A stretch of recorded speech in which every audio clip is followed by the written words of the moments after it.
Ano sa palagay niyo? Anong klase? Anong uri ng gobyerno meron tayo ngayon sa Pilipinas? Democracy.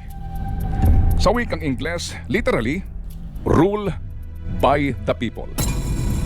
Hango sa mga salitang Greko. Demos na ang ibig sabihin ay people at Kratos na ang ibig sabihin naman ay rule. Demokrasya, isang forma ng gobyerno na ang ideolohiya ay ang mamamayan ang siyang may kapangyarihan sa pamamalakad sa pamahalaan. Sa Pilipinas, ang kapangyarihang ito ay pinauubaya ng mga mamamayan sa kanilang mga inihahalal na mga representante at mamumuno sa pamahalaan.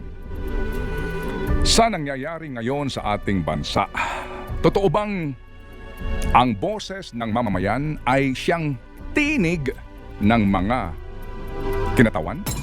Demokrasya nga ba ang tunay na umiiral sa bansang ito? O alin sa mga sumusunod? Aristocracy.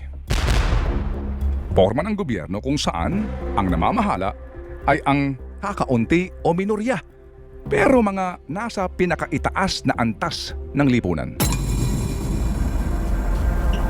Oligarchy. Isang klase ng gobyerno na pinatatakbo ng piling mga tao na ang intensyon ay korap at makasarili. Plutocracy. Gobyernong pinatatakbo ng mga taong mayayaman kung saan nakahari sila ng dahil sa kanilang taglay na kayamanan. Kleptocracy. Isang uri ng pamamalakad sa gobyerno ng mga taong lulong sa korupsyon, mga taong ginagamit ang posisyon sa gobyerno para magkamal ng yaman sa kapinsalaan ng taong bayan. O kakistocracy.